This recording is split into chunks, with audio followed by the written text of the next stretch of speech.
Hey everybody, welcome to Professional Photography Tips. I'm Josh Cripps and I'm going to show you how you can take amazing photos with any camera, whether it's an SLR or an iPhone, all by understanding 7 simple principles of photography. Now these principles are dramatically oversimplified, totally subjective, and the list is by no means exhaustive or comprehensive. Nevertheless, if you're new to photography and wondering how to start improving your images, this is a great place to begin, so let's dive in. Fill the frame with what you like. This is the most important rule of photography and the only rule you should never break. See this great picture of a flower? No! This is much better. Now, zooming is okay, but the best zoom lens is your legs, so get closer. Am I close enough? No. Now am I close enough? Nope. Is this close enough? Maybe. Now this goes for everything you could possibly want to shoot. Landscapes, wildlife, people, sea monkeys. Fill the frame with what you like and get rid of everything else. Boring blue sky not exciting you? Get rid of it. Tree branches, lunch boxes, random people, other clutter distracting the elements. Ditch it, ditch it, ditch it. Philosophically, this is your task every time you take a picture. Figure out what the photo is really about. Fill the frame with those elements and get rid of everything else.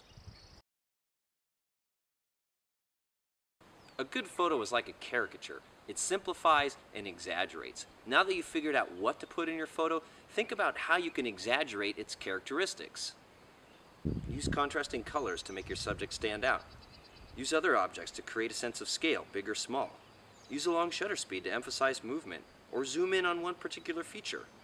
Try changing your focal length, your perspective, or your white balance to exaggerate certain characteristics. When you simplify and exaggerate, you create photos with focus and punch. Instead, use the rule of thirds. Divide your photo up into an imaginary tic-tac-toe board, then place the most important elements on those vertical and horizontal lines. This lets us define a relationship between our subjects, emphasize what you think is most important, or create a visual gateway through the photo. So instead of this, try this. And instead of this, do this. Or even this. Hot damn, our photos are looking better already. The major exception to the rule of thirds is anytime you want two parts of your photo to have the same visual weight. Reflections, counterpoint, juxtaposition, abstract. These are all great times to use the rule of halves, or quarters, or 1/pi, or whatever feels right. Use what's called a near-far composition to create depth and to pull people into your image. By having a foreground subject close to your camera and a background subject far away from your camera, you create a story and a context for your image. You also create a three-dimensional sense of depth and perspective. If you have a wide-angle lens, you can use this technique to great effect by going all the way wide and getting super close to your foreground subject. This wide-angle near-far is absolutely awesome for drawing viewers into your image and making people feel like they're standing in your photo.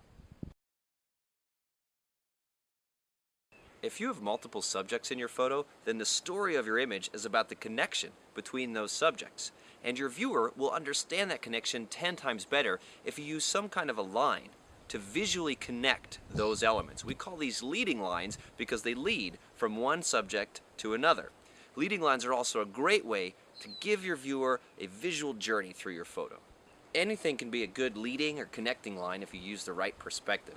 Use a river to connect your foreground to your background. Use a sand dunes ridge to draw the viewer's eye through your frame. A crack in the ice or the lines in a piece of sandstone.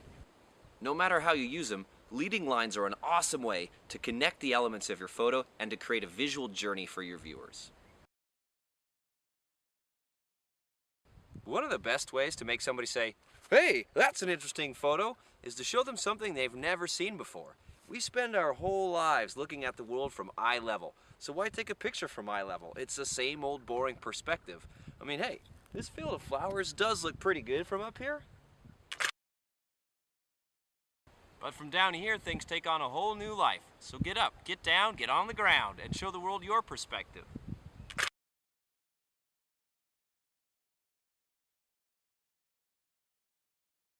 Unfortunately, the most common time to be out doing stuff, the middle of the day, is often the worst time for photography because of the harsh quality of the light and shadow. So what can you do? Well, The best solution photographically speaking is to come back another time. Sunrise and sunset usually offer the most interesting skies and the most pleasing light on your foreground. Alternatively, you can move into the shade. Shady conditions or cloudy conditions gives a nice, soft, even light that's very flattering for things like portraits or flower photography. But sometimes coming back or moving to another spot isn't practical. You're here now. So what can you do? Simple, use directional lighting to your advantage. Instead of shooting toward the sun, which while it can be dramatic, usually makes your subject go completely black. So, shoot along with the sun, away from the sun, or put the sun at an angle. But if that killer shot is looking right at the sun, don't despair. The technique here is to expose for the brightest part of the scene and let everything else go into shadow. Digital cameras have almost no capability to retain detail in the highlights, but they have an insane capability to retain detail in the shadows. So if you expose for the brightest part of the scene, you'd be amazed what you can recover in post-processing, whether you're shooting with an SLR or an iPhone. Finally, break all the rules except number one. Photography isn't about following rules, it's about having fun and showing people the way that you see the world. So don't be afraid to experiment or go out on a limb.